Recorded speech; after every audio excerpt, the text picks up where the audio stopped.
Hello everyone, welcome to What If Deku Fell in Love with Mount Lady movie. Before we start, please go support Silver Lion 12K for writing that awesome fanfic. Takeyama has been a pro for a few months, but during her time as a pro she's been reprimanded for causing property damage.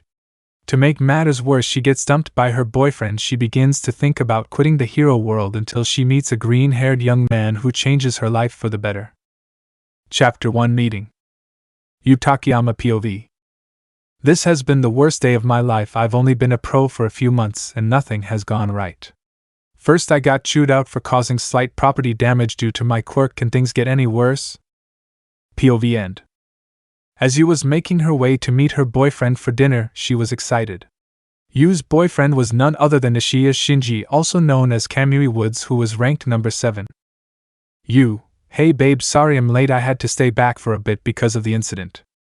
Shinji: Listen Yu, we need to talk. Yu: What is it? Shinji: I thinks it's best we break up. Yu: Did I do something wrong? Shinji: No, I just don't think we're compatible, I'm sorry. As he left, Yu was heartbroken. She thought everything was going well when she stepped outside of the restaurant and said, What else could go wrong? After taking a couple steps, one of her shoe's heels snapped off. Things weren't going well for her. She was near a little park and leaned against a stone bench.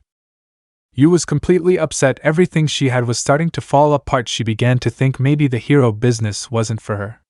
She had tears fall from her face. It was as if the universe hated her, but little did she know that her life would change for the better. Izuku POV. Man, training with All Might and Gran Torino isn't easy, but I'm the one who asked to get more training to get a better handle of One for All.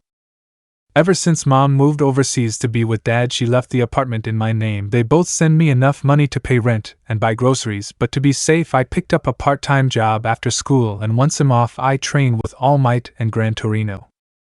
I begin to think about what I'd make for dinner until my train of thought is broken by someone crying. POV end. As Izuku approached the sound of someone crying, he saw a blonde-haired woman leaning against the cement bench. Izuku: Excuse me miss, are you okay? As Yu turned around, she tried to clean up her tears as fast as possible but was too late. Izuku pulled out his handkerchief. Izuku: Here, looks like you could use this. Yu: Thanks. Izuku: I'm Izuku Midoriya. Are you okay? Yu: Nice to meet you Midoriya. I'm Takeyama, and to be honest I'm not okay. Things haven't been going well at work. I just got dumped and my shoe has a broken heel. Izuku: Well Takeyama-san, would you like me to walk you home? It wouldn't be any trouble at all. Yu: Well okay thanks, I live at the Dagoba Village apartments. Izuku: Did you say Dagoba Village? Yu: Yes I did, is there an issue? Izuku: No, to be honest I also live there. I live in room 244. Yu: I recently moved into room 243. Izuku: Well, isn't this a small world? Are you able to walk? As Yu tried to stand up and walk, the unstable balance between her shoes caused her to almost fall. Luckily Izuku caught her in time. Izuku: If you can't walk, climb on my back and I'll carry you, he said with his trademark smile. You could only blush. She was confused as to how a guy a bit younger than her could make her blush. She did what he said and climbed on his back, but to her surprise she felt every bit of muscle he had. As he wrapped his arms around her legs to prevent her from falling, it only took 10 minutes to reach their destination. When they got to the second floor, Izuku gently placed Yu in front of her door and said goodnight. As he walked towards his apartment, he heard a loud rumbling. As he turned around, Yu had a deep red blush of embarrassment. Izuku turned around and walked back towards her. Izuku: Takeyama-san, are you hungry? Yu: Yes, I didn't get a chance to eat. Izuku: Then would you like to have dinner with me? I mean, it's leftovers, but I'm sure it's better than going hungry. Yu: Thanks, I'd like that. The two went into Izuku's apartment and had dinner. Yu was comfortable, as if she knew him for a long time. Yu: Midoriya, are you sure it's okay for me to be here? Won't your parents be home any minute? Izuku: I live alone Takeyama-san, so there won't be a problem. Here you go. Izuku had given her some curry and rice. The moment she tasted the food, it had amazing flavor, as if cooked by a professional chef. Izuku: Is it to your liking? Yu: This tastes amazing. Where'd you learn to cook like this? Izuku: Well, I actually had to learn when my mother told me she was going overseas. I did the best I could after failures and countless tries. This was the result. You was amazed that Izuku was living on his own and was able to sustain himself with actual food, not having to constantly eat frozen food. Izuku, so Takeyama, when we met you said things weren't going well in your life. That's right, I got reprimanded at work, my boyfriend dumped me and my shoe has a broken heel. Izuku, if you don't mind me saying, things may not go well at work, keep your head up and stay positive. Second, if your boyfriend dumped you, forget him, he probably didn't deserve the time and love you wasted on him. Third, I have some glue to fix your shoe. After dinner, Izuku fixed Yu's shoe and she decided it was time for her to go. The only problem was she enjoyed being around Izuku. You wanted to hang out with him again. She worked up the courage to ask him right when she stood in front of the exit. Hey Midoriya, would you like to do this again sometime? She was afraid of rejection, but this seemed like a chance Ahe wasn't going to let slip by. Izuku, sure Takeyama-san, I'd like that. To be honest, food is better when it's shared with somebody else. She then hugged Izuku for giving her this chance. It was also the beginning for her life to change for the better. Chapter 2. A/N. Yu Takeyama is 20 and Izuku is 17. The following day, after Izuku had invited Yu to his home on his way to school, he had a pep in his step. His friends noticed this immediately the moment he walked into class. Before anyone could ask him any questions in regards to why he's happy, the school bell rang and class was now in session.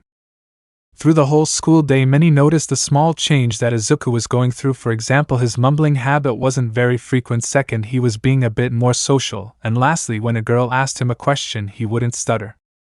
Many students and teachers were beginning to question this change, but were glad to see Izuku come out of his shell.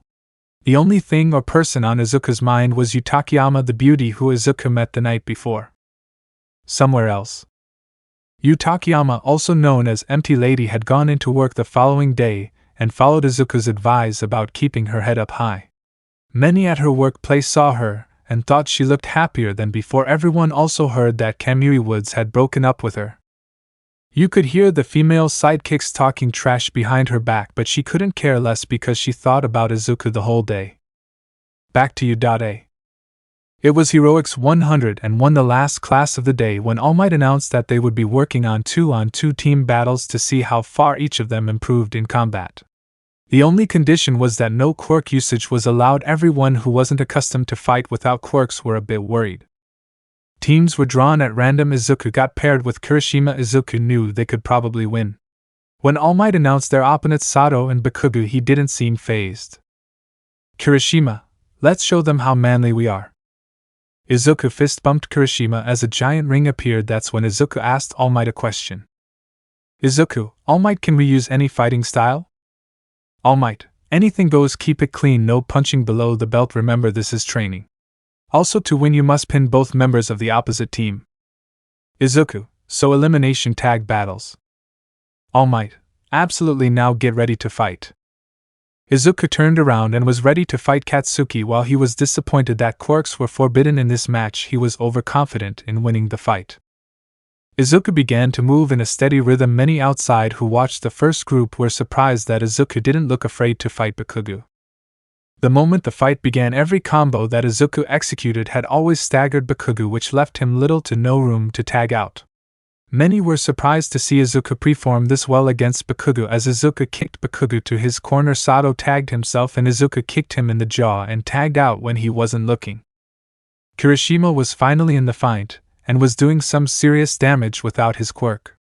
Many were surprised to see the team of Izuku being able to beat Sato and Katsuki in a fight without quirks. When Kirishima had landed a punch to Sato's temple, it was good night, Sato.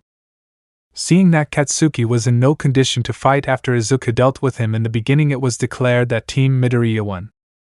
Both Kirishima and Izuku were screaming like men who had conquered a rival nation. Many were caught off guard with Izuku's newfound confidence, but they thought change was good for him. Once school ended, Izuku headed towards his part-time job at a restaurant called The Pan. He worked for a few hours. Then Izuku was about to set out to train with All Might and Gran Torino when he received a text. All Might, young Midoriya, I'm sorry for the short notice, but there's no training today. Tomorrow, Saturday, will be an all-day session, so rest up tonight. Izuku, alright All Might, thanks for letting me know ahead of time, I'll see you tomorrow. Izuku walked to the grocery store close to where he lived in order to pick up ingredients for dinner. He bought pasta, chicken fajita, Alfredo sauce as he was about to pay. A new item from overseas was being put into stock. A/N, my favorite soda growing up as a kid. This is non-alcoholic sparkling soda. As Izuku walked up to the store employee, he asked a question in regards to the new product that was being put into stock. Izuku, excuse me, what can you tell me about this new item? Stock clerk, we just got this shipment and this drink is from Mexico. It's a non-alcoholic beverage. If you'd like a taste before you buy, you can have a sample. As Izuku took a sip from the samples they had on the table, he enjoyed the taste and picked up 2 6-packs. Izuku went to pay, and once he had everything he made his way home and began to prepare dinner. Now being home, Izuku put the soda in the fridge and began to prepare the meal. He first cooked the chicken, then began to boil water for the pasta. When the chicken was done, Izuku began to prepare the sauce. After he made the sauce to his liking, he began to pour the sauce onto the pasta. Izuku was finally done with dinner. Just as he was about to serve himself a plate, there was a knock at his door. As Izuku went to see who it was, when he opened the door, it was none other than Yu, and she had a box from a bakery. Izuku, hey Yu. Yu, hey Midoriya, I just got off work and bought a cake, would you like to share? Izuku, sure, you know I just made dinner, care to join me? We can share the cake for dessert. As Izuku let her in, she joined him for dinner, and they talked about their days. Yu was surprised that Izuku made fettuccine alfredo. After enjoying dinner, they waited a bit, then enjoyed an ice cream cake. After enjoying the dessert that Yu brought over, Izuku had asked her something. Izuku, hey Yu, can I ask you something? Yu, sure, you just did, but what were you gonna ask? Izuku, well, would you like to join me for dinner from now on? That moment Yu practically lunged at Izuku and hugged him with all her strength because she was glad to be able to spend time with him. Yu, how about next time I bring a couple movies and we watch them? Izuku, sure, sounds like a plan. I'm going to be busy tomorrow morning and afternoon, but I'll probably be free at night. As Yu was leaving, the two were making plans for tomorrow. Then Yu remembered she was patrolling morning and afternoon. Yu, I work 2 shifts tomorrow, but I'm free for dinner. Izuku, great, I'll see you tomorrow night.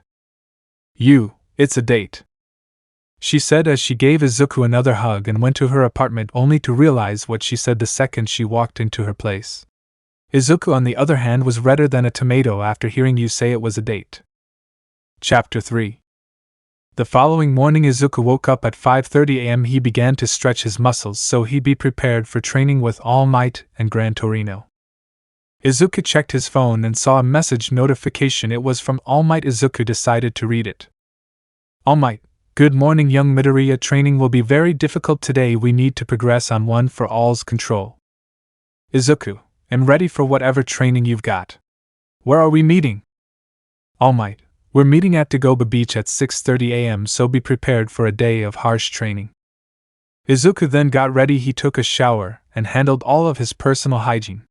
Once he finished, he had a light breakfast. He checked the time. It said it was currently 6:15 a.m. Izuku walked to the entrance and put on his shoes. He walked outside and saw Yu. Izuku, good morning Yu, heading off to work? Yu, good morning Midoriya, yes, I'm off to work. What about you?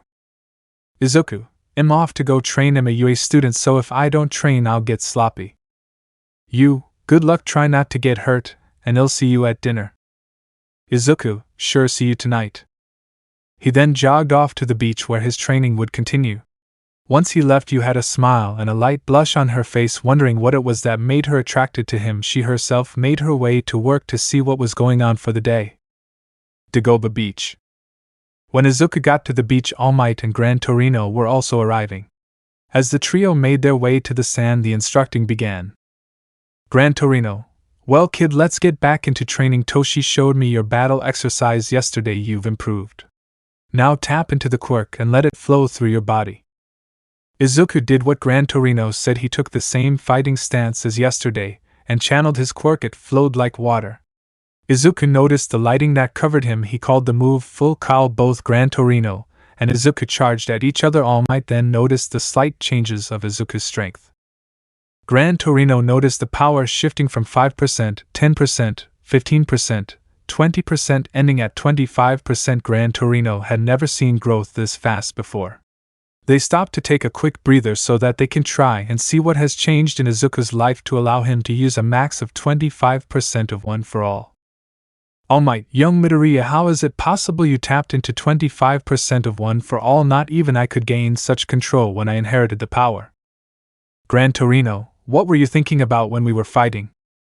Izuku, what does that have to do with anything? Gran Torino, everything. Whatever you were thinking about is the reason you've gained control of one for all faster. So tell us what you were thinking about. When he was asked to share what he was thinking about, Izuku turned red. That's when both mentors were ready to tease him about something embarrassing. All Might, what were you thinking about, young Midoriya? All Might nudged him with his elbow, trying to get the information out of him. Izuku, I was thinking about a girl. Gran Torino, what? Speak clearly and slowly. Izuku, I was thinking about a girl I met recently. All Might, what's her name? What caught your attention about her? Izuku, her name is Takeyama, and her beautiful deep purple eyes caught my attention. At this point, All Might was trying his hardest not to die laughing due to the fact that he personally knows Enti Lady and the fact that Takeyama is her civilian name. All Might, young Midoriya, is she someone you wish to protect? Izuku, in a way, yes. When I met her, she said nothing was going the way she expected, but after we talked, she said she'd do her best. All Might, well, if you ever decide to confess, I hope she says yes to you. All Might still continued to hold in his laughter. Izuku didn't seem to notice that All Might was holding back laughter. Gran Torino, alright kid, let's train till we drop. Izuku, yes sir. With you, Takeyama? As you walked into her agency, another day of saving lives and helping the distressed. When you walked in and everyone who was gossiping about her shut up, when patrolling assignments were given, she was paired with Kamui Woods. The two departed for patrol. There was a tension between the two. Kamui was going to say that begging wasn't going to make them get back together. You, listen Kamui, whatever we had between us is over with and through, I understand. Let's keep this professional from now on, agreed. Kamui, SS sure. That was all he could stutter at this moment. You had changed. She was different from when Kamui was dating her. Time skip. It was dusk. The afternoon had just gone by like a blink of an eye. You was ready to have dinner with Izuku.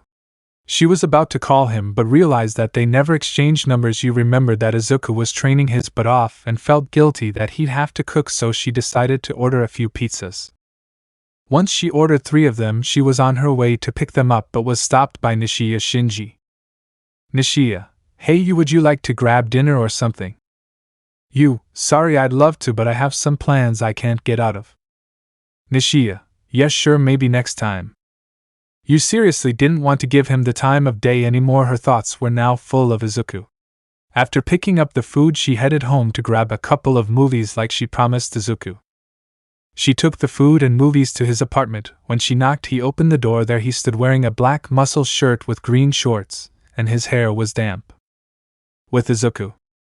It was dusk. Training had ended, and Izuku was now able to use one for all at 25%. All Might and Gran Torino dismissed him. They told him Sunday was an off day so he'd get to rest. Izuku was exhausted. He went to buy groceries for dinner, but after doing so he was in no shape to cook. Canceling on you would also be bad. Izuku took a shower, and after getting all the dirt off he soaked in the tub for a bit. He got out, and once he was changed and fully clothed he was about to cook something simple when he heard a knock at the door. Izuku opened the door to reveal you holding pizza boxes. He was glad she bought them. Izuku, hey you, sorry, I was just about to get dinner started. My training went on longer than expected. You, no it's fine, I bought pizza. You see, I thought you'd probably be too tired to cook, so I ordered us food. Izuku, you're the best. You come on in before the food gets cold. You walked in and set the food on the kitchen table. She then showed Izuku 2 movies she brought with her. The first was one called In Time, the second was Southpaw. Izuku, what's In Time about? You, that's a good one. The only hint I'll give you about it is time is money. Izuku, now I'm interested even more. Let's watch this one. You, sure. As Izuku put the movie on, they enjoyed pizza while watching, and Izuku was captivated by every scene of the movie. When it ended, it made him think of the question the movie was asking: what would you do if you had one day to live? Izuku was about to stand up when he noticed Yu was sleeping on his shoulder. He didn't want to disturb her. She looked like an angel sleeping. Izuku had a decent-sized blanket folded on his side of the armrest. Izuku grabbed the blanket and covered them both. Upon doing so, Yu snuggled into Izuku's chest. In a low voice he said, "Good night, Yu." Without realizing what he did, he planted a small kiss on her forehead. Chapter 4. It was Sunday morning. The time was 6 a.m. Izuku slowly woke up, his eyes adjusting to the light. He felt something move into the crook of his neck. Izuku moved his head and looked down. To his surprise, it was Yu. Her sleeping face was adorable. She clung to Izuku like a koala bear. Izuku was about to hug her, but she slowly started waking up. As she slowly opened her eyes, she rubbed her eyes and began to blink. She noticed she wasn't in her apartment. She looked up and saw two beautiful emerald green eyes, while on the other hand Izuku stared at two beautiful deep purple eyes. You then noticed the position they were in and almost freaked out. Izuku, good morning, sleeping beauty. You, Gigi, good morning. Did I stay here last night? Izuku, yeah, you fell asleep on my shoulder. I didn't want to wake you, so I let you sleep. Nothing else was said. The two continued to look at each other's eyes. Little did they know the two were slowly moving their faces closer. Their lips were a few inches apart. The two were about to kiss when they were interrupted by the doorbell being rung. A voice could be heard. "Excuse me, I'm looking for you, Takeyama." You looked at Izuku because she recognized the voice and gave him the face that said, "Hide me." Izuku pointed to his room. As she ran in there, he slowly got up and went to open the door. "Izuku, hello, may I help you?" Nishiya Shinji, yes, I was hoping you knew the whereabouts of you, Takeyama. Izuku, before I give you any information, what's your relation to her? Nishiya Shinji, I'm her boyfriend. Nishiya Shinji. Izuku, sorry Nishiya-san, but I don't know where she is. Would you like to leave a message? Nishiya, tell her I want to take her on a date. Meanwhile, in Izuku's room. Yu was amazed at Izuku's room. There in his room was an 80-inch plasma screen TV. He also had both PS4 and Xbox One. Yu also enjoyed the fact his room smelled like peppermint. She saw the bed and threw herself on it. When it molded to her body's figure, she realized it was memory foam. After a few minutes, she heard the door close and footsteps approaching the room. Izuku entered the room to see Yu on his bed enjoying the memory foam mattress. Izuku, enjoying my bed, aren't you? Yu, sorry, and look, that guy Nishiya is my ex-boyfriend. He asked me out yesterday and I said no. Izuku felt relief after hearing that was her ex-boyfriend. He walked towards the bed and sat down. In silence, he didn't know what to say until he turned to Yu and she was about to say something. Yu, look, Midoriya, the night we first met, he was the guy who broke up with me. When you came along, you made my world bright with color again. Izuku was confused. He didn't know what she was going to say. He began to think it might be a confession. Yu, to be honest, when I dated Nishiya, it felt empty, like I was the only one putting effort into being the perfect girlfriend. Now that I'm ignoring him, he wants me back. What do you think I should do? Izuku, let me answer with another question. What kind of person do you want to be with? Yu, okay, I want someone kind, caring, smart, reliable, someone who I'm comfortable to be around with. I'd like to show them my true self. I'd like someone like you. I bet you have plenty of girls who are into you and send you love letters. At this moment, Yu tried to save herself, but it failed because Izuku had a feeling that this was her confession. Izuku, to be honest, I'm single. No girls would date someone like me.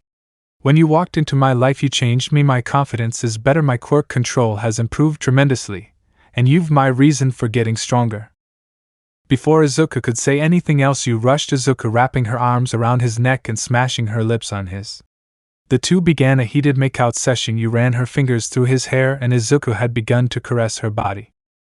Yu then broke the kiss when she needed air. As she continued to stare into two pools of emerald green eyes, she then had a deep red blush because she didn't expect for it to go this far.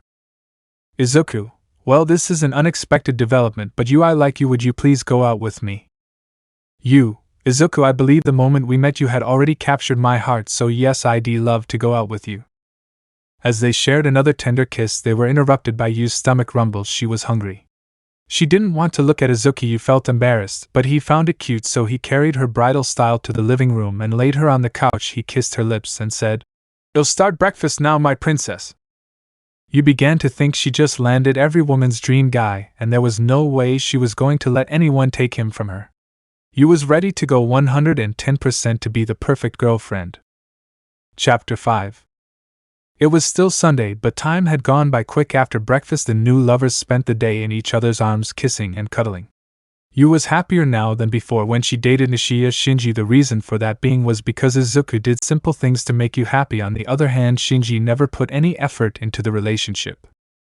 Izuku and Yu watched Southpaw in his room so they could cuddle on his comfortable bed. While Yu fell asleep in the middle of the movie, Izuku paused it and turned it off. He then put her in a comfortable sleeping position so she wouldn't be sore after waking up.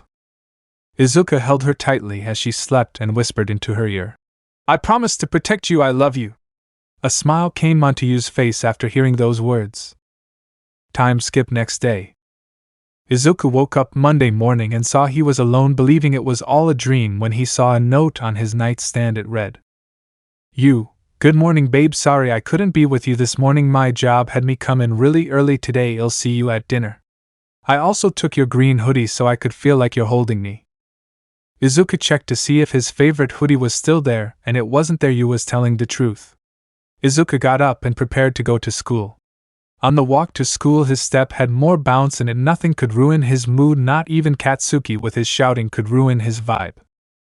Before Izuku began to make his way towards school, he put on his earbuds and was listening to some upbeat instrumental. While making his way towards school, many students from other classes noticed the change in his demeanor. When he got into class, Izuku stopped the music and put his earbuds away. He sat down waiting for class to begin. Then 2 minutes later the bell rang, meaning it was time for class to begin. "With you, Takeyama?" It was around 5 a.m. when you received a notification from work saying she and a few other heroes were needs for early morning patrol. When she got out of the warm covers, it was chilly early in the morning. She noticed Izuku's closet open and saw a green hoodie, hoping her boyfriend wouldn't mind if she took it. You also found sticky notes and a pen. She left him a little note that explained her not being in bed with him. Before leaving, she closed his closet door and left for work. When you walked into the office, many began to whisper about her since everyone knew the only colors she wore were purple, brown and blue. The sight of her wearing green was mysterious to them. You then went to the female changing room and changed into her hero suit. A sidekick noticed the hottie. Sidekick: "Hey empty lady? You, what's up?" Sidekick: "New hoodie? Never expected you to wear green." You: "Well, it's sorta new, it belongs to my boyfriend." Sidekick: "Did you and Nishiya get back together?" You: "No, Eve met someone else." You didn't want to mention he was a hero in training because it would have been bad for both of them. The sidekick noticed you was in a better mood nowadays with this new guy she's with. On the other hand, Nishiya was furious that you wore the clothes of another man. He began to think who this man was and began plotting ways to make his life miserable. Back to Izuku. After experiencing tag team battles, it was time to learn how to rescue someone in multiple scenarios. This couldn't be taught previously due to the League of Villains attacking UA, so they attempted again in this training. Everything was going so well until the villains tried to attack again. This time there were 3 Nomas. Shigaraki: "All Might may have beaten my first Noma, but can you take on 3 at the same time?" Nobody was panicking, everyone was ready since they all survived the first villain encounter. Todoroki then created a massive ice glacier encasing all the weak villains. The ice glacier was large enough to break through USJ's ceiling. A few seconds later, massive footsteps could be heard. It was none other than Empty Lady who had arrived.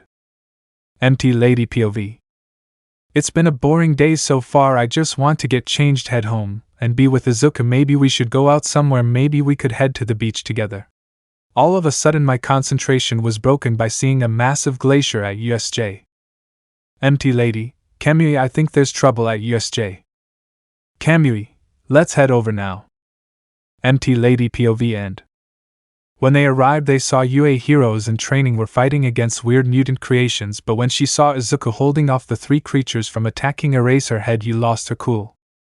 When everything was over, police captured all Noma. The villains escaped again. There were no injuries this time. Classes were cancelled for the rest of the week in order to beef up security. All students were given hero escorts home. Empty Lady volunteered to walk Izuku home. When they finally got there, Izuku looked into her eyes. "You!" He quickly pulled her inside and realized he was dating empty lady. She took her mask off and began to kiss Izuku. Every time she broke the kiss she kept saying, "I could have lost you." They kept kissing. When Izuku broke the kiss, he told her, "Izuku, you are my reason to keep fighting, the reason I train to grow strong. Your smile illuminates my life. Izu, I got some time off saved. How about I take the rest of the week off and we spend it together? We can also go to the beach. What do you say?" Izuku, sounds like a plan, love. He kissed her goodbye. She left towards her agency to get changed and request time off. When she got there, the senior hero who ran the agency called a quick meeting. The meeting was about having heroes watch over the UA students for the rest of the week. Since empty lady lived near Izuku, she was given the task to protect him. It was like getting time off, but she had to make sure he was safe. This annoyed Nishiya that he couldn't partner up with Yu. Chapter 6. It was now Monday afternoon. The League of Villains has once again attacked during UA's rescue training. Nobody was gravely injured. Many of the students were sent home with a pro-hero escort. Izuku himself had empty lady aka Takeyama as his escort. After discovering his girlfriend was a pro-hero, Yu felt at peace knowing his girlfriend could handle herself in a fight. After ensuring Izuku was home, she herself went to her agency and changed into civilian clothes. Before leaving, Nishiya stopped her. "Nishiya, hey, you want to go out for lunch?" "Yu, sorry I can't. Eve got that UA student to guard. Then later I've got plans." "Nishiya, what's that new boyfriend of yours got that I don't?" "Yu, it would take all day to tell you every little gesture he does to make me happy. I've got to go see ya." This had unread Nishiya to the point when he balled up his fist, his nails drew blood from his palm. The jealousy he was feeling towards a man he had never met was at a boiling point. He took a vow to find the guy and beat him close to death. Now that Yu was making her way home, she had a smile on her face knowing she would spend time with Izuku for the rest of the week. Once Yu arrived at Izuku's front door, she knocked and was once again greeted by his smile as he opened the door. After having stepped inside and removing her shoes, Izuku swept Yu off her feet. She was carried to the couch and placed there gently, but before Izuku left, he kissed Yu on the forehead. "Izuku, lunch will be ready in a few. Yu, how about we go out tonight? There's a special place I want to show you." Yu was extremely happy due to being asked out and learning about a special place she was going to. Yu wanted hints on where they were going, but Izuku kept refusing to give her any form of hint. When lunch was served, it was rice with grilled chicken breast and a small salad to accompany it, but something hit Izuku like a sack of bricks. He realized he had to go to work in a few hours. "Izuku, I completely forgot that I have work and a bit. I'm off around 6 p.m. Meet me at Dagoba Beach at 6 and I'll show you the surprise." "Yu, okay. Do you want me to wear my swimsuit?" "Izuku, it will be late for swimming. How about Saturday we go and spend the afternoon together?" "Yu, okay, I'll see you at 6 then." Time skipped to 6 p.m. It was late in the day. Nobody was at the beach. The air was chill. Yu was wearing Izuku's hoodie. She had just arrived and began waiting for Izuku to arrive. It wasn't until she heard a voice. "Izuku, hello love." As Yu turned around, she greeted Izuku with a hug and kiss, but first she made sure there was nobody around. When Izuku finally arrived, Yu was fidgeting with excitement to see what kind of surprise Izuku was going to show her. "Izuku, follow me. There's a special place I'd like to show you on this beach." Yu could only nod as she began to follow him. The sunset shined beautifully over the horizon of the water. She then noticed that they were walking to a very secluded area on the inside. Yu was wondering why Izuku was taking her that way. When the two were close enough to a cave-like entrance, Izuku turned to Yu and said, "Take my hand and watch your step." Yu decided to trust Izuku and took his hand. That instant Yu was astonished at the beauty of the secluded area. "Izuku, this cave was actually formed by the water after eroding the stone for a few decades. Yu, we're the only ones who know about this?" "Izuku, yet just you and I." As they observed the sunset from within this special place, it looked incredible, almost magical. Izuku held Yu's hand as they enjoyed the scene, but when Izuku stared at the sun, Yu had kissed Izuku. He then stopped holding her hand and lifted her up. Yu was astonished by his strength despite only being 17. She then let out an adorable eep sound as Izuku slapped her ass. Izuku's hands kept traveling every inch of her body until she pulled away. Izuku felt he'd gone too far until Yu whispered into his ear, "Yu, I think we should do that at home maybe soon." she said in a very hexy seductive voice that blew a bit of air into Izuku's ear, causing him to blush crimson red. The two lovers held hands on the way home. Izuku wasn't sure if she was being serious. Chapter 7 Lemon First Time. It was late, Izuku and you began to walk home from the beach where Izuku had shared a stunning view with his girlfriend. On the way back you wanted to get something at the closest convenience store. Little did Izuku expect she bought something special. The two lovers had made their way home when Izuku opened the door. Walking inside first, little did you know she was in for a surprise herself. After you walked in, she felt herself being lifted with ease as she noticed that she was carrying her towards Izuku's bedroom. Once there, he laid her down and began to kiss and caress her. You was taken back but wholeheartedly accepted his feelings as she melted with every kiss and touch. Izuku then broke the kiss. His whole personality was oozing with confidence. He leaned into her ear and whispered, "Izuku, you naughty girl, teasing me on the beach. Girls like you need special punishment." Lemon skipped. Izuku had forgotten the text he received. As he got into bed with you, they turned towards each other and shared a soft, tender kiss before falling asleep. As the two were asleep, Izuku would be in for a surprise the following day. Airport in America, 5 a.m. Inko, honey, I sent him the message but he hasn't replied. Hisashi, he's probably in bed. It's 9 p.m. and he's probably got his phone on silent. I can't wait to see his surprised face when he sees us. Inko, you're right, hopefully he reads it when he wakes up. It will be around 7 a.m. when we show up. Chapter 8 Meet the Parents. Lemon skipped. After an hour straight of rough, passionate sex, they fell asleep again, but this time you had crazy hair due to Izuku pounding her like no tomorrow. After sleeping for another hour, you woke up hungry and thirsty. She went to the kitchen and began to make simple bacon and eggs to drink. She made coffee. As she enjoyed breakfast, there was a knock at the door that caused her to be confused. She slowly got up and went to open the door. Upon opening the door, there stood two people, a slim woman with green hair and a man with curly green and black hair. Inko, oh, I'm sorry, we seem to have the wrong apartment. You, oh, it's alright, maybe I can help you find who you're looking for. Hisashi, we're looking for the Midoriya apartment. You, this is the Midoriya apartment. Could it be Izuku you're looking for? Hisashi, yes, we're looking for Izuku Midoriya, he's our son. You, it's nice to meet you, my name is Takeyama, I'm his girlfriend. Come on in and I'll wake him up. Both Inko and Hisashi were in shock to see a beautiful blonde woman say she was their son's girlfriend. As they walked in, without a doubt in their mind, they saw that it was their old home. You waking Izuku up? You, Aizu, wake up, honey. As she began shaking him, he groaned a bit and said to her, "Give me 20 more minutes and we'll go for another round, just let me sleep a bit."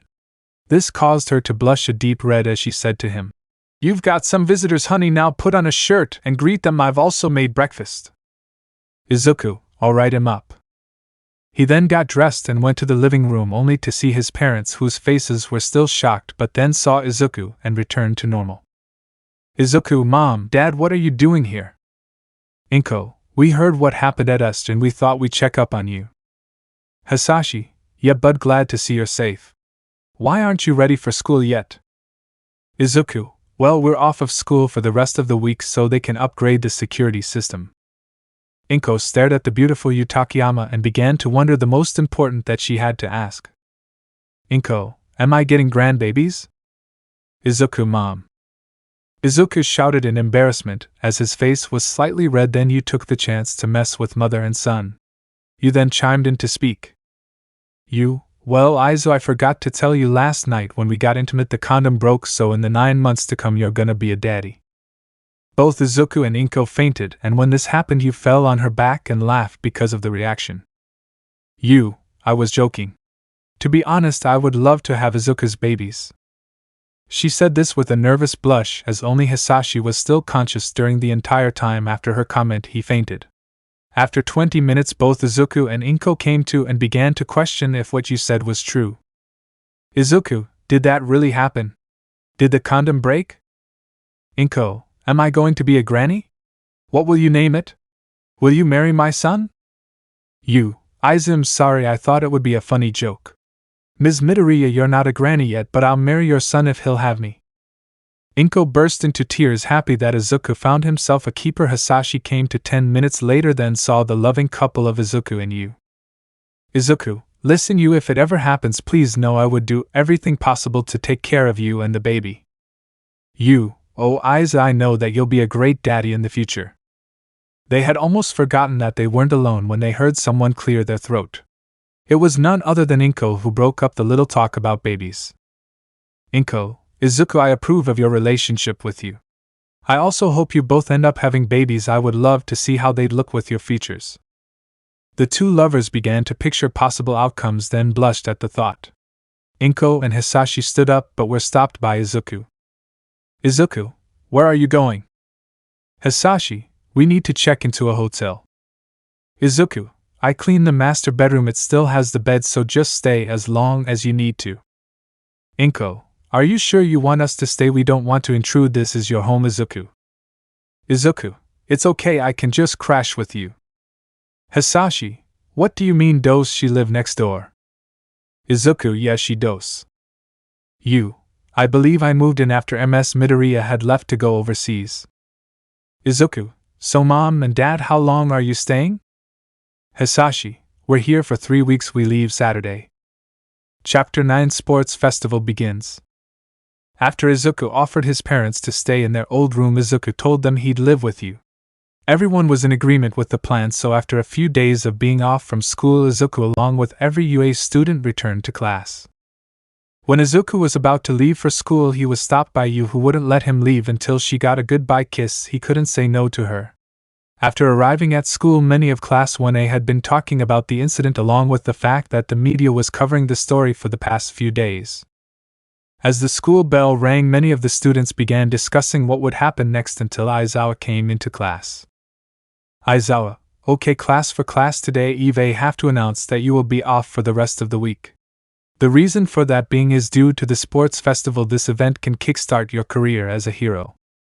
Many were questioning the fact that if it was the right choice to still hold this event after the attack on USJ. Aizawa, the reason we're still holding the event is to show the people UA isn't weak to be shaken up by a small attack. Class dismissed. Everyone was dismissed for the entire week to train. Izuku left and clocked into work. His employers began to wonder what he was doing at work way earlier than usual. He then explained to them about the sports festival. When those words came out of his mouth, his boss gave him 2 weeks paid vacation. Izuku thanked them. As he walked out, he received a message from All Might. It read, "Am. Young Midoriya, be prepared for this week to come to will be the most difficult you've ever faced. Meet me at Dagoba Beach. You'll be afraid." Izuku, am ready, I won't be afraid. Am, you will be. To Izuku the last message felt somewhat ominous. He ignored it until it came time to train. Izuku did as All Might instructed and went to the beach. Upon his arrival, he was struck by a yellow blur. Gran Torino, not fast enough kid. This week we'll be working on reflexes, awareness, and control. Thus began the most intense week of Izuku's life. His training had become extremely difficult. Time skip. It was the night before the sports festival. Izuku's parents were excited to watch their son participate. As Izuku relaxed on the bed, Yu came in and offered to give him a massage to help relax. He gratefully accepted. You nervous about tomorrow, babe? Izuku, yeah, but I'll do my best no matter what. Time skip. It was now the day of the sports festival. All students were in their respective classes as Class 1A was called to the field. Many students were nervous since this event was broadcast all over the world. Outside of the arena, Empty Lady was a hero who was called to be security. She wanted to be in the stands cheering Izuku on. As all students were on the field, Midnight was the proctor for first years. Midnight, may we have the first year representative? Izuku Midoriya stepped forward. A/N, representative, was chosen by teachers, not through entrance exam. Izuku was surprised. He didn't expect to be chosen as his year's rep.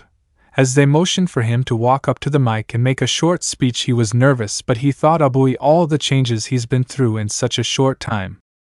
Izuku, the world ain't always full of sunshine and rainbows. It's a very mean and nasty place. I don't care how tough you are, it will beat you to your knees and keep you there permanently if you let it. All of you and me are nobody, but it ain't how hard you hit. It's about how hard you can get hit and keep moving forward, how much you can take, and keep moving forward. That's how winning is done. If you know what you're worth, go out and get what you're worth, but you gotta be willing to take the hits, to not point fingers and say you ain't where you want to be because of him or her. Cowards do that, and ain't nobody here a coward.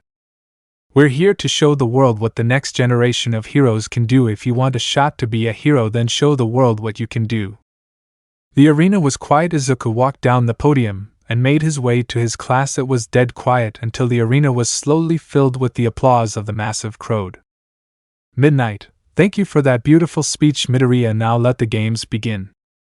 Chapter 10. Let the games begin. As the sports festival began, many were excited to see what the first event was. As Midnight pulled the lever on a roulette at random, the event was chosen. When it stopped spinning, it was revealed that an obstacle course race was the first event. As the participants made their way to the starting line, many were in ready position, hoping to make it out of the tunnel quickly. As the starting gun sounded off, the tunnel froze along with a good amount of the competition, thanks to Shoto Todoroki.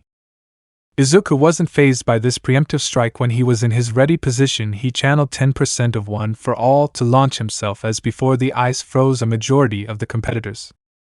As many of Izuku's classmates saw Izuku easily take the lead, they began to wonder how much he has improved during the week off. Todoroki and Bakugo were slowly catching up to him. Once they came across some massive zero-pointers, Todoroki used them as a way to stop more competition. Izuku super jumped over the fallen robot while using 15% of his power as he continues to run straight to the next obstacle, which was the canyon. Seeing how Bakugo and Todoroki were still fighting for the lead, he tapped into 45% to clear the entire obstacle. Many took notice of how he wisely controlled his quirk, which impressed many hero agencies. Once Izuku was on the other side, he dropped his power back to 10% in order to conserve the maximum amount of energy. He was far ahead. He quickly stopped and noticed the disturbed ground. As he saw a pebble, he tossed it at the disturbed ground, only for a pink explosion to go off. Izuku quickly turned around and noticed many were gaining speed, so Izuku charges his current max power of 55% to run through the minefield without setting one off. Once in the clear, Izuku drops to 15% and runs the field stretch to the finish line. The crowd cheered for the young man who had won the first event of the festival. With Empty Lady while working security, she was able to catch parts of the first event. She inwardly screamed and shouted for Izuku to win the first event. Then a thought came to mind that they should scout him for their agency. Empty Lady: Hey Kamui, the kid who took first, what do you think? He's got plenty potential. Kamui: You're right. With someone like this, it will give our agency a boost. And what if during his time with us, once he's a pro, he makes it to the top 10? It makes our agency look even better. Back to the festival. As the top students who reached the finish line, they all caught their breath, only to hear the announcement of the second event. Midnight: Now all 42 remaining contestants, you have 10 minutes to form teams of 3 or 4 for the next event, which is the Cavalry Battle. The point will range from the lowest at 5, then 10, and so on, but first place you are granted 1 million points. As everyone stared at Izuku since he had the giant target painted on him, he then remembered that the pressure he felt must be what All Might feels when many heroes are aiming for the top spot. Izuku tried and failed to form a team. Many of his fellow classmates were already on teams. Midnight: Midoriya, are you still without a team? Izuku: Yes, ma'am. Midnight: I've just gotten word that in the event that this occurs, you're allowed to be a one-man team. Izuku only nodded but understood why nobody wanted to work with him. Everyone wanted to secure a spot for the finals. The event began as expected. All teams rushed Izuku. In his mind, he said to himself, Gran Torino, hope you don't mind if I use your moves. In the blink of an eye, Izuku was gone, and people began to shout, My headband's gone. Izuku kept a constant speed along with 30% of his full power. Many of the other students who didn't see Izuku as a threat before began to have second thoughts about doubting him again. This had to continue for 15 minutes. As Izuku evaded many fierce competitors from the other classes, Class 1A had formed a treaty to work together and beat Izuku. It would seem impossible since his speed even surpassed Ida's. Todoroki got frustrated and attempted to box him inside ice walls, which completely failed since Izuku wall flipped out of that predicament. After escaping Todoroki's attempt to trap him, Izuku accessed 45% of One for All mixed with Gran Torino's style and danced around the competition until the time was up. When a giant buzzer rang, Izuku sighed in relief that the time was up and he had cleared that stage. All he needed was to do well in the final event. Midnight. Okay, students, we would take an hour lunch rest up because the next challenge won't be easy. As Izuku was about to grab some food to replenish his strength, he felt a hand on his shoulder. As Izuku slowly turned around, it was none other than Shoto Todoroki. Todoroki, Midoriya, can we talk in private? Chapter 11 Sports Festival ends. Previously. As Izuku was about to grab some food to replenish his strength, he felt a hand on his shoulder. As Izuku slowly turned around, it was none other than Shoto Todoroki. Todoroki, Midoriya, can we talk in private? Chapter 11 Start. Todoroki had brought Izuku to a secluded area where there was hardly anyone. Izuku, on the other hand, was nervous. Izuku, Todoroki, I think we should head to the cafeteria to get something to eat before it's too late. Todoroki, I've noticed that All Might has his eyes on you. By any chance, are you his secret love child?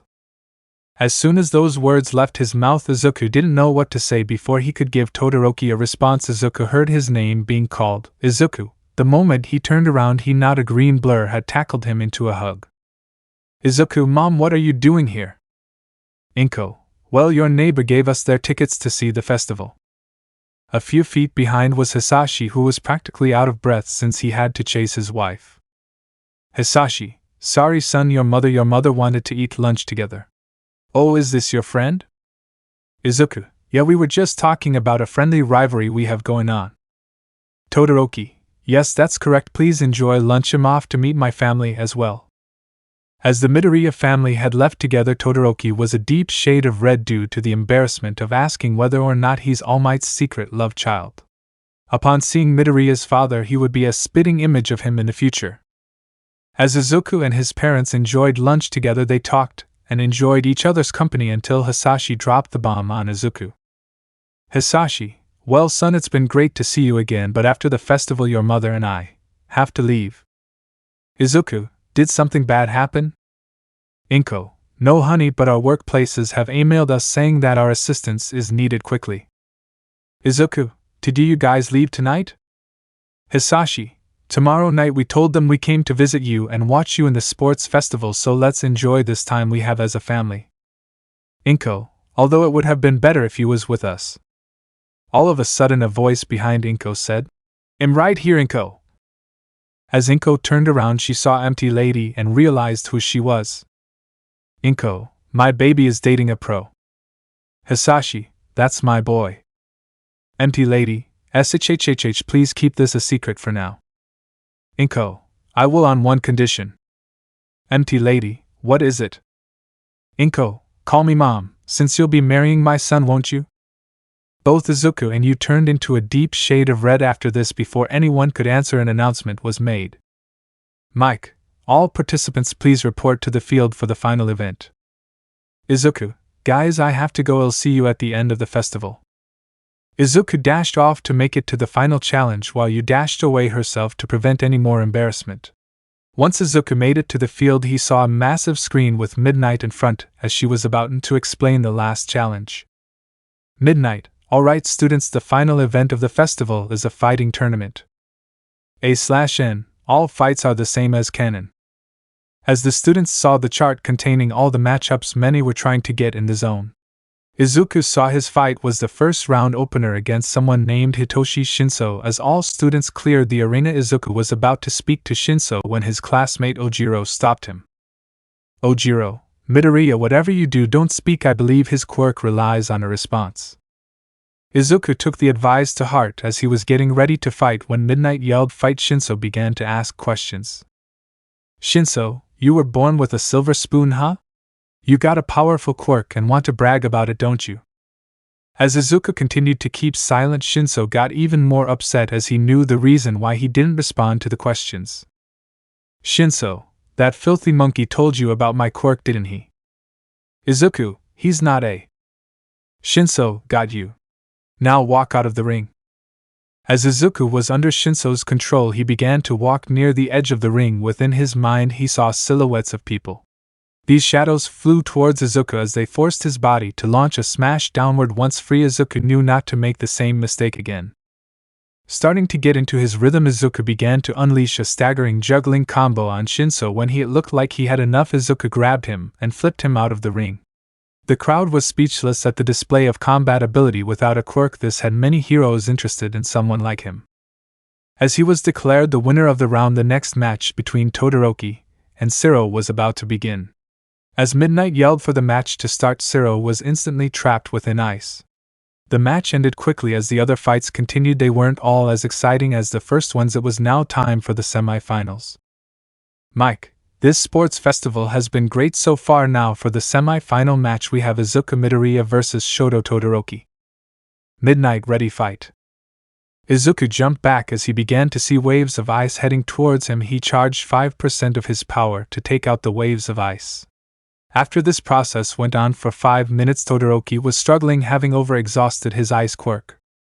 Izuku, come on, use your left side, stop half-assing this fight. Shoto, I refuse to use that bastard's quirk. Izuku, it's your quirk, not his. It's time you ask yourself the big questions. Who are you and what do you want? As Todoroki began to have flashbacks of his mother telling him that he isn't a prisoner to his lineage, fire quickly erupted from his left side. He then began to grin and said, I want to be a hero. This being the first time he used his fire, Izuku tapped into 45% of his power to rush Todoroki. Once close enough, he punched him with 15% to send him flying out of the ring. Izuku won this round. He was given the choice if he wanted to take a 5-minute break, but he declined. Bakugo was brought out. Katsuki, you're gonna wish you took that 5, nerd. Izuku, Kaken, how about one attack, make it your strongest? Katsuki, you're on, nerd. Izuku just smirked, knowing how to manipulate Bakugo was easy as he began to charge up his howitzer impact. Izuku rushed him at 45%, then dropped it to 10% and hit Katsuki with a Manchester smash. After the dust cleared, Katsuki was knocked out and out cold. Midnight, winner Izuku Midoriya. The crowd went wild over the stunning performance that Izuku gave them. As the award ceremony went on, Yu, who was able to catch his final match, began to think of great ways to congratulate her man on his victory. Chapter 12, Champion's Reward. After the award ceremony was completed, everyone was given a 3-day weekend to properly recover from any fatigue. Yu was finally off the clock and was ready to head home herself to be with Izuku, but was stopped by Nishiya. Nishiya, hey, you want to go out for dinner? Yu, sorry, Eve got plans. Nishiya got angry that she kept ignoring him, so he went to drink and plot what he'd do if he ever found the guy. Yu finally made it home. She spotted Izuku and his parents about to walk upstairs to the apartment with pizza which Hisashi held. Yu, Izuku. She shouted his name and ran to him. She jumped in the air, then realized that this wouldn't end well. She was then caught by Izuku and he spun her around. Izuku, hey there, princess. Yu, congratulations on winning the entire festival, babe. She then gave Izuku a loving kiss and wrapped her arms around his neck. Izuku slowly moved his hand towards her ass and began to squeeze. She then let out a light moan. The two lovers were interrupted by the sound of someone clearing their throat. They had just remembered Inko and Hisashi were there. Izuku, sorry, I got caught up in the moment. Inko, it's fine, but wait a year or two before you give me a grandchild. Izuku/Yu, mom. Inko, would you like to join us, Yu? Yu, if it's not a problem. The family then went to their apartment and enjoyed each other's company. This quickly came to an end since both Inko and Hisashi had to pack in order to head back to their jobs. Izuku was still staying with Yu as the two went back to her apartment. Izuku was about to shower. Yu, on the other hand, took a bath at a local bathhouse in order to put her plan into action. Once Izuku was taking a shower, Yu undressed herself and laid on her bed nude with her legs open. When Izuku came out of the bathroom, he expected Yu to still be in the living room. Izuku, Yu, where are you? Yu, I'm in the bedroom. I need a hand with something. Lemon skipped Yu and flipped over to face her lover and said to him, "That was amazing, Izu." Izuku stood up and lifted her bridal style to the bathroom, where they took a shower, then a soak in the tub together. As they sat in silence while soaking in the tub, Yu sat in front of Izuku as she leaned back into his chest. "You, Izu?" "Izuku, what's up, you?" "You, I have another surprise for you. It's in the bedroom closet." "Izuku, don't tell me it's a baby's crib." She then playfully smacked Izuku for making a joke his mother would say. "You, no, it's nothing baby related, but it's something I hope you'll wear." As the lovers dried off and got dressed, they walked back to the room. You walked over to the closet and pulled 2 wrapped presents out. You open them. I hope you like them. The first gift was a complete outfit which consisted of a brown leather jacket, green flannel shirt, and a pair of faded navy blue jeans that came with a white belt. Izuku was left speechless. This was an amazing gift. There were no words that could express gratitude. You hate it, don't you? Before you could take the outfit from his hands, he looked her in those beautiful purple eyes and said, "This gift is incredible. I can't find any words to express how much I love it, so how about this instead?" Izuku gave you a passionate kiss expressing the gratitude. You, wait, there's one more I hope you'll enjoy. When Izuku saw these black boots, he again was speechless. These were the American counterparts to his red shoes. You, I know how much you love those red boots, and so I thought I'd buy you a new pair in black, and maybe we could go out on a date, and you'd wear the outfit. Unless you hate the boots. If so.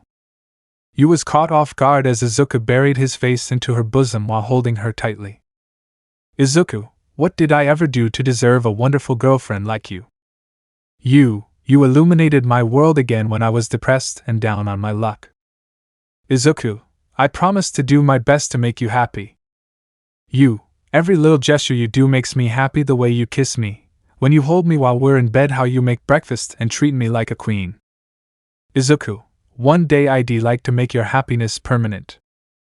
Izuku and you shared a passionate kiss before going to bed. Chapter 13 Date. It was Saturday, the day after the sports festival. Izuku woke up at 10 a.m. and felt amazing as his vision began to clear. There he held you, the woman he fell in love with. She had rolled over facing the direction Izuku was in as she began to stir awake. When Yu's vision began to grow clear, she was met with 2 beautiful pools of emerald as she moved her hand to stroke his cheek. "Good morning, Izu," she said as she was barely waking up, while he responded, "Good morning, my princess." As he pulled her in close for a kiss, when their lips parted, the two began to notice the higher level of intimacy they shared.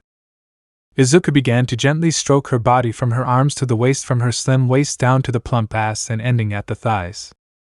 "Oh Izu, we just woke up. I think it's a bit early to make love." Izuku grabbed her and moved her onto his chest. As she laid on him, she could hear the beating of his heart, and he said to her, "Izuku, I admire everything about you.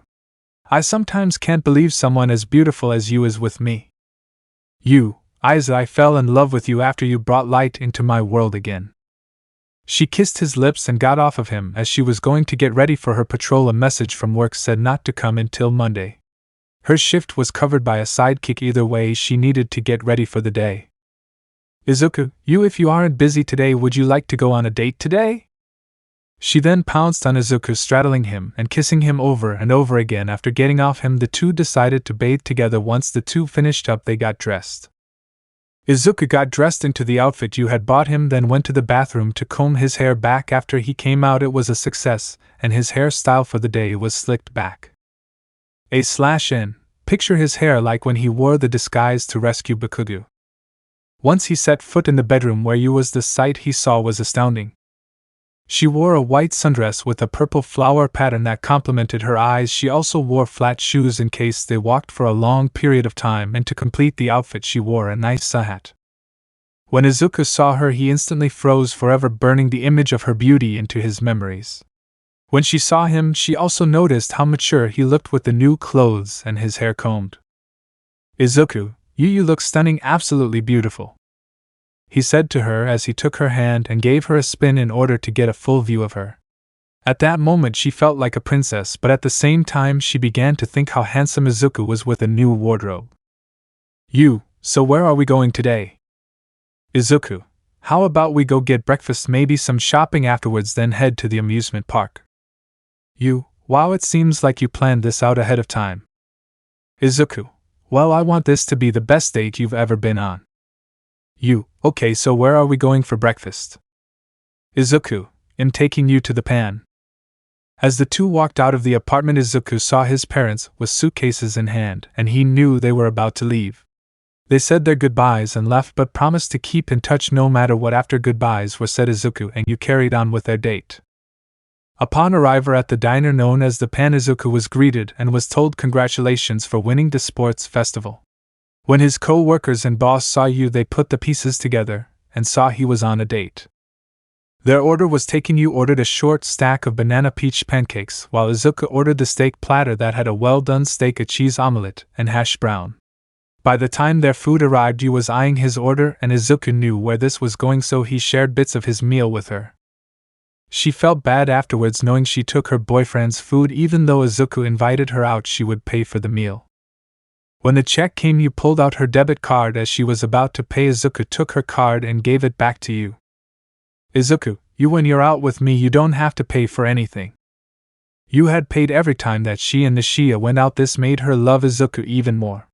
After paying, they decided to go shopping, but when you saw the same store, she got Izuku's outfit as she knew she wanted to get him more clothes like that. You then dragged Izuku to the store, and he did as she asked when he realized it was a Unihex clothing store. Cashier, it's you. How did the outfit look on your boyfriend? How do you think? You put Izuku in front of the cashier, and she noticed how well the outfit looked on him. Cashier, what can I help you look for today? A similar style that will make him look casual and handsome. Cashier, I've got just the outfits. The cashier had pulled the articles of clothing which formed the outfits, and made Izuku try on each one. Each outfit Izuku tried on made him look good. Slowly a small crowd of women began to look at how good those clothes made him. Sorry ladies, he's taken, and miss, I'd like to buy all the outfits he tried on. Cashier, of course, let's go to the register. Izuku, wait, I appreciate the clothes, but you don't have to spend a lot on me. I don't want it to look like I'm taking advantage of you. You wrapped her arms around his neck and gave him a quick kiss. Let me do this, I want my man to have the best. Izuku, I don't know what to say other than thank you and I love you. The two went to the register, and you paid for all the clothes including the accessories which some outfits had. Let's head home. Izuku, oh no, there's one more stop this afternoon. Where? Izuku, I promised to take you to the amusement park, remember? The biggest smile appeared on Yu's face. She'd finally get to go to the amusement park. As they hopped on the bus that drives straight to their destination, Izuku noticed how Yu's personality changed like that of a child. After getting park tickets, you hopped up and down asking Izuku to hit the rides such as the roller coasters, merry-go-rounds, Tunnel of Love. She also noticed that this park offered carnival games too, which brought her more joy. After a few hours of enjoying the park, the time was now 8 p.m. You had the best date of her life. Izuku had even won her a giant stuffed bear. You held the bear as she were a child who was given something extremely precious. Once they went to her apartment, they settled down and talked. Izuku, was this your first time going to an amusement park? You looked down embarrassed because she had been acting similar to a child who was on their first trip to the amusement park. Sorry if I acted weird, it's just that this truly was my first amusement park. Izuku, are you serious? Didn't you go with your parents as a kid? To be honest, no, my parents did love me, but we didn't get to go because on our family vacation our car was hit by a drunk driver head on. My parents didn't make it. Izuku, I'm so sorry, I didn't know that you had a tough upbringing. It's okay to be honest, I can barely remember my childhood. Izuku, what were their names? Why do you want to know? Izuku, it's so I know who to thank for giving me my princess. Their names were Akira father and Nakoto mother Takeyama. Izuku, would you like to go visit their graves soon? Yeah, I would. I would love to introduce my handsome boyfriend to them. Izuku was about to take the shot of a lifetime. He just hoped everything worked out fine in the end. Izuku, I know we spend a lot of time together, and I know this might be sudden. You're breaking up with me? Izuku, no, I would never break up with you. You're my reason why I train harder, the reason Eve changed for the better. I want to know, would you move in with me? The words hit her like a truck. Would you move in with me? She began to think. As she sat silent, she pounced on Izuku and kissed him many times over again. Izuku, great, we can spend the night in my apartment, then early tomorrow we can move your things over and you will let the landlady know. As the two lovers walked into their apartment, Izuku noticed a note on the table. Dear Izuku, your father and I have seen how much you've matured in such a short amount of time. We're also glad to see you've met a beautiful woman who loves you. Getting to the main point of the letter is we won't see you much. You've become a man, so we present you and my hopeful daughter-in-law a house that's near your current living area. This belonged to Hisashi and I, but we'd love it if you'd use this home to start your lives together. Inko and Hisashi Midoriya. Izuku looked up the address 1440 Dagoba Drive on his GPS and saw the place was 10 minutes away. Izuku, let's move into this home together. I already agreed, so let's do that first thing tomorrow morning. Just then there was a knock at the door. It was the landlady Aiko Hasegawa. Aiko, Izuku, your parents already made the arrangements for you to move first thing tomorrow morning at 9 a.m. Izuku, I haven't packed yet. Aiko, don't worry, they took care of everything. Ms. Hasegawa, I'm going to live with Izuku, so I'll be moving out as well. Aiko, young love, it's fine dear, enjoy your life with him. As the landlady left, Izuku checked his room and the master bedroom. Everything was neatly packed and ready for the big move. The beds were disassembled, so they slept on the couch with you sleeping on his chest. Izuku, let's get some sleep, babe. Chapter 14 Moving Days/Hazing. The next morning at 6 a.m. Izuku woke up with the sight of you sleeping on his chest as they shared the couch. Izuku tried to make as little movement as possible to prevent from waking you up, but that was too late. She had woken up to being in the embrace of her boyfriend. Good morning, Izu. Izuku, morning princess, sorry if I woke you up. It's okay honey. As the lovers woke up, they remembered that today was moving day. They went over to Yu's apartment and packed what she had and brought it over to Izuku's apartment, so the moving company would take her things to the new home where she and Izuku would live together. When the clock struck 9 a.m., there was a knock at the door. When Izuku opened up, it was the Dagoba Moving Company who had arrived to assist Izuku move. When everything was packed into the moving truck, both Yu and Izuku said goodbye to the landlady. After the two walked for 10 minutes, they saw the moving vans and saw they were about to leave. Mover, great Midoriya, our services have been paid for. Unfortunately, one service we don't offer is unpacking your belongings. Izuku, I understand I didn't have much to move, so I thank you for your hard work. Izuku and Yu looked at their new home and couldn't feel happier about being together.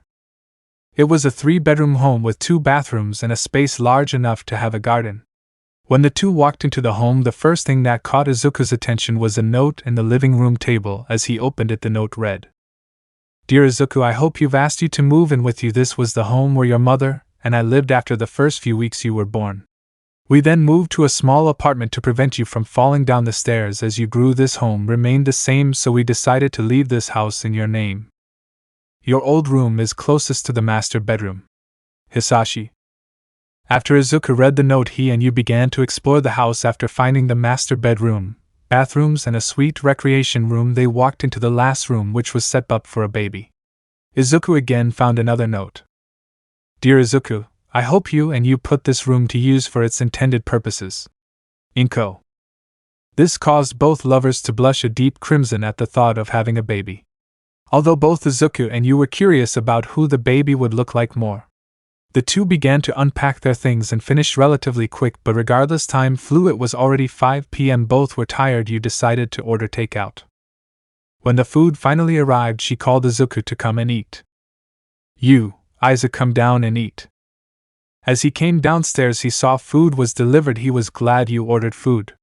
He walked towards Yu and carried her. As he began a heated makeout session, he pinned Yu's back against the wall. She wrapped her arms and legs around Izuku.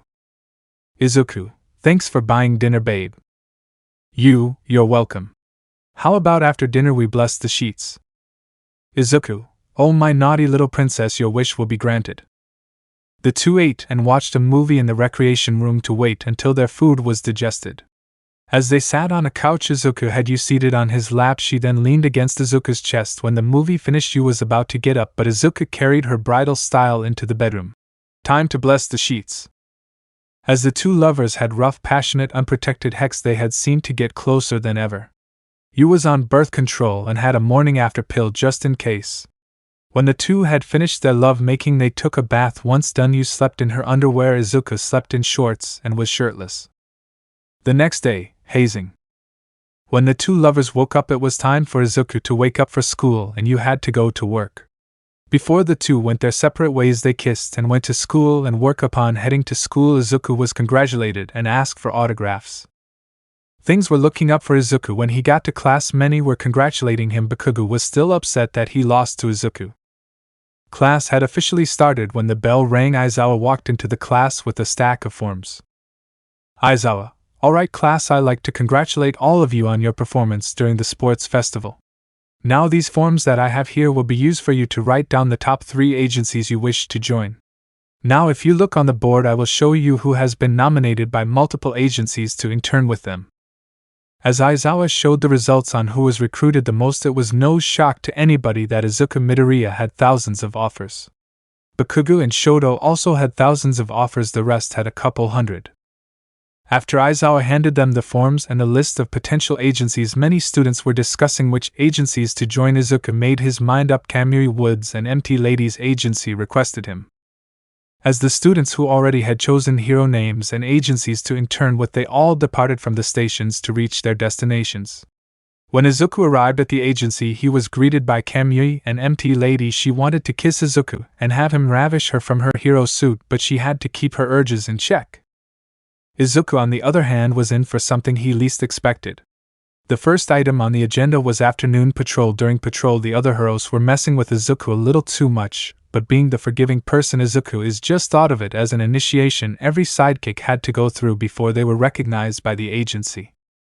At the end of the first day, Kamui had told Izuku about the shower rooms the agency provided.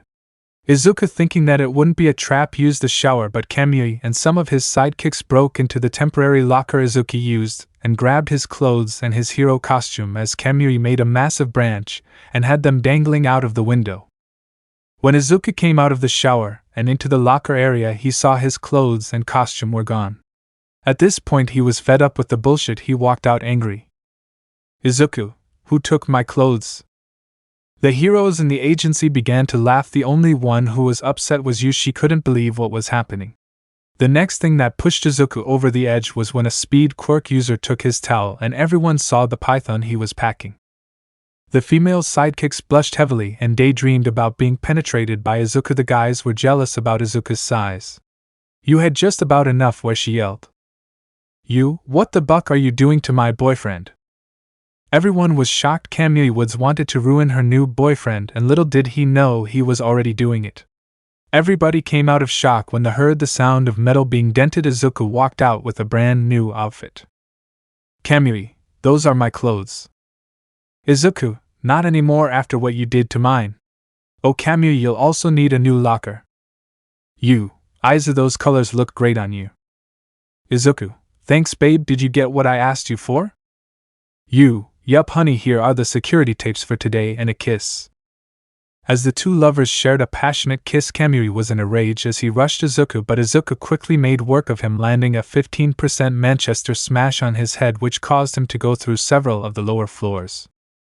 "Izuku, I'm withdrawing my internship here, plus this evidence is going to the Hero Association. This agency will be shut down." "You, I'm also quitting this agency. I was actually given an offer by the number 10 hero gang Orca to be his sidekick. So goodbye." As the two lovers left the shitty agency and went home, Izuku contacted Nizu at the school and told him of what he experienced just on the first day of the internship. Nizu had recalled all the students back to UA. The Hero Association was given the evidence of the harassment. They also revoked Kamui's hero license permanently. Izuku and you believed that was the last they would see of Kamui, but they were wrong. Shit was about to hit the fan. Chapter 15: The World Knows. The next day after Izuku withdrew from his internship, he thought things were going to be normal, but little did he expect something bad was gonna happen. The moment Izuku and you sat in the living room couch to watch the news, the first thing they saw was shocking. News on TV. Breaking news on today's headlines: pro hero MT lady is dating an underage guy. This completely shocked both you and Izuku that some rat would put their personal life on blast.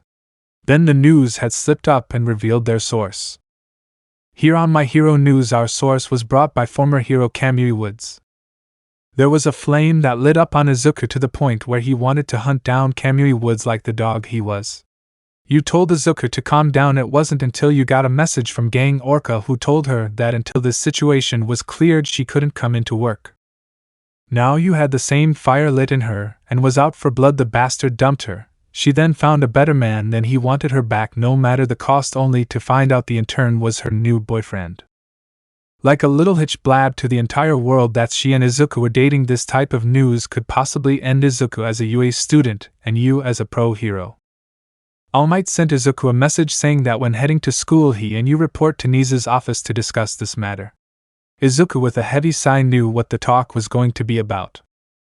When it was time for school, Izuku and you left together, but the moment they left many people began to whisper behind their backs. Upon arriving for school with you, she and Izuku made their way to Nizu's office. They knocked once until a response was heard. Come in. Izuku. Hello Principal Nizu, you wanted to speak with us. Nizu. Yes, now please take a seat you two. I want you to tell me what exactly is your relationship and maybe I can help you. As Izuku began to tell Principal Nizu of how their relationship came to be, Nizu himself wanted to know what the end result would be. Nizu, is this puppy love or do you intend to take this further?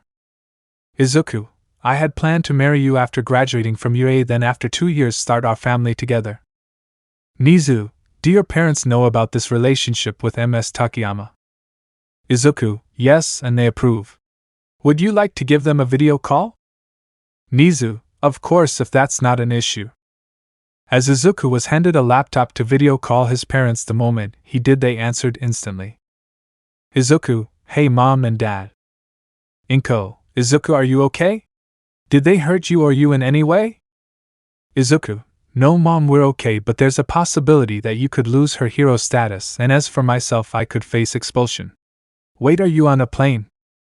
Inko, oh my goodness Izuku, don't worry about a thing, okay, when the news came out your father and I hopped on a plane to see you again to clear both your names. Izuku, the principal also wants to talk to you guys. Nizu, Mr. and Mrs. Midoriya, if you're on your way here then it's best if we speak in person. Your testimony will be taken into account with the Hero Association. Once the video call ended, Izuku still had to report to class, but before leaving he turned to Nizu. Izuku, we've turned in the evidence of the hazing. Did that evidence get tossed out? Nizu, it will if your parents say they don't approve of the relationship. Kamui would be reinstated with his license. For now head to class, we'll discuss this later. You left hoping everything would go well. Upon arriving into class all eyes fell on Izuku when all of a sudden 2 people began to shake him aggressively. It was none other than Kaminari and Mineta who shook Izuku because of the news that hit the world. Mineta, are you really dating empty lady? Izuku, yes, now stop shaking me. Many in the class were surprised to hear that the rumor was true, but it also explained the recent confidence boost they've seen. School was over in the blink of an eye. Izuku was given a few days off in order to prepare the judgment from the Hero Association. Upon arriving home, Izuku opened the door to find both his parents and you drinking coffee and talking. Izuku, I'm home. Both mother and girlfriend had rushed him to hug him as they began asking what was going to happen to their relationship. Izuku, from what Nizu told me is that mom and dad just have to notify the association that they knew of our relationship and approve. Inko, sounds simple enough, let's rest, we got a big day tomorrow. Chapter 16 Hero Association / Grave Visit. It was finally the day Izuku and you were anxious about. It was the day where they would face judgment by the hands of the Hero Association.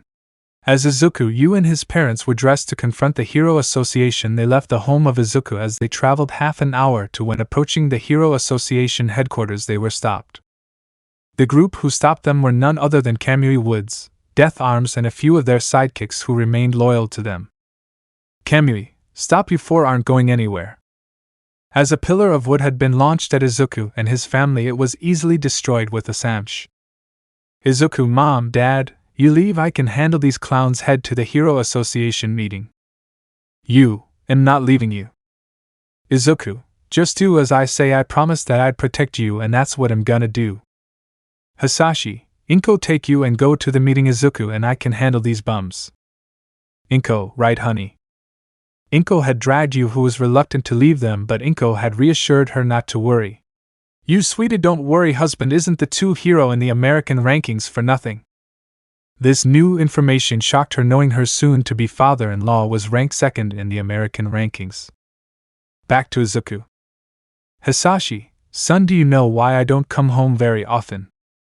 Izuku, it's because you're a salaryman overseas, right? Hisashi, sorry, that's a lie.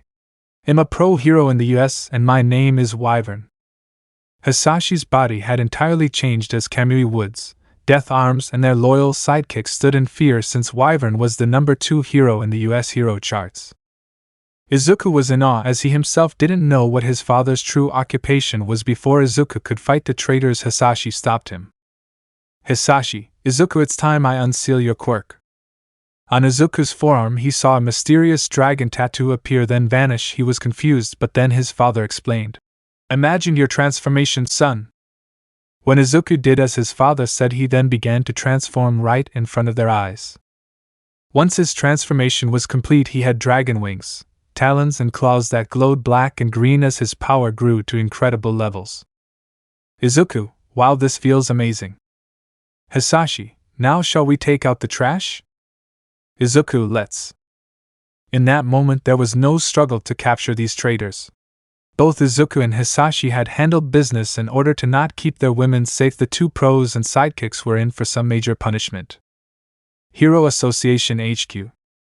Once Yu and Inko arrived at the meeting to determine what would happen, they were about to inform them of what transpired. 5 minutes later, Izuku and Hisashi arrived in their dragon forms. When the Hero Association recognized Hisashi, they knew he was a man worthy of respect. The association saw Death Arms, Kamui Woods, and a few of their sidekicks restrained. Hisashi, these men attempted to assault my family. The association was shocked. There was nothing to discuss after seeing petty grudge from Kamui. The decision was in favor of Midoriya, who protected his mother and girlfriend. Association. We, the Hero Association, rule in favor of Midoriya. We'll drop these accusations and allow the relationship under the condition that you must marry her. Izuku, thank you, but in all honesty I had planned to marry her from the very beginning. The Hero Association looked at Kamui, Death Arms, and their sidekicks and permanently revoked their licenses, plus sent them to prison for assault. Once that entire crisis was over, Yu clung to Izuku, as if her life depended on it. The two shared a kiss and they finally were able to relax. Yu, Aizu, if possible, could you come visit my parents' grave with me? Izuku, sure, let's go. Grave visit. It was now late in the afternoon, and Izuku along with Yu made their way to the Takeyama family grave. Upon arriving, they decided to get a bucket and rag to clean off the headstone. When the headstone was cleaned, they lit some incense and placed some offerings. After doing so, they each began their prayer to them, including what they each want to say. Yu's thoughts. Mom, Dad, I know that it's been a while since Eve visited, but today I'm here with the man I love. Although he may be young, he's given me so much, and he also plans to marry me. I hope you can accept him. Izuku's thoughts. Hello, Mr. and Mrs. Takeyama. My name's Izuku Midoriya, and I'm currently dating your daughter, who I plan to marry once I graduate from UA and become a hero. I ask that you give me a sign that you approve of me and my intentions to give your daughter a happy life. When both were finished, they began to walk home. Someone was passing out business cards and they were given one, but to their surprise it was for a wedding planner. This was possibly the sign Izuku wanted to see from Yu's parents, whether or not they approve. Chapter 17. The End. 2 years have passed since Izuku graduated from UA Academy. Izuku is currently 19 years old while Yu is 23. The two have been together for 3 years. A week after Izuku had graduated and joined up with Gang Orca's agency, Izuku had proposed to Yu and gave her a beautiful ring. The ring itself had a white gold band as it had diamonds around the top half of the band with emeralds to finish it off. The center stone was a beautiful amethyst gemstone. Upon receiving this ring, Yu was very happy. She began to cry tears of joy knowing that she had found the man who she'd want to spend the rest of her life with. On the day of the wedding, everything was perfect. Izuku invited his friends as they all showed a great deal of support, even Bakugo, who's salty about being single but eventually dropped it. Yu was given away by Gang Orca, who not only became a proper mentor to her but also a father figure. As the wedding march played, Yu walked down the aisle looking extremely beautiful. The moment she reached the altar, the couple began to exchange vows. Right before the moment they said "I do," the doors to the chapel burst open. Standing there sweating and looking like a mess, it was none other than Nishiya Shinji, who yelled, "I object to this marriage!" Those in attendance were shocked to see this. Many of the women had begun to wonder if they were in a soap opera. "Nishiya, I know I've made terrible choices and the one I always regret was leaving you. So why don't you leave the stupid kid and become my wife? I love you, so please marry me instead. Nishiya had gotten down and pulled a small box. As he opened it, those who were close by had seen how pathetic his attempt was. You got off the altar and walked up to him. She saw the ring he got her, then flashed the ring Izuku had proposed to her with. Nishiya knew his attempts wouldn't work, but he wanted to try. You, Nishiya. Nishiya, yes, my love. You're ruining my wedding. She then charged her foot back only to release her most powerful kick. Many of the guests winced in pain after seeing Nishiya getting kicked in the pine tree and 2 acorns. After dealing with that issue, their lives had now become a step closer to being complete. 1 year and 9 months later. After being married for 1 year, you wanted a family, so after 9 months she was finally able to meet her babies. The loving couple were blessed with twins. The firstborn was a boy who had a tuft of blonde hair. When he opened his eyes, they were a beautiful violet like his mother's. The second-born was a beautiful baby girl who had a tuft of green hair. As she opened her eyes, she had beautiful emerald green eyes like her father. The moment you held her children, she knew that she'd put her new family over her hero career. When it was time to name the kids, she asked Izuku if it was okay to name them after her parents, which he agreed to. This was the start of their beautiful family, and they became the reason Izuku worked his ass off to become the new #1 hero. Let me know in the comments below if you guys want the next part. Also check out my other video that has been shown and left. Thank you for watching. If you enjoyed this video, please like and share this video. And have a fantastic day. Bye.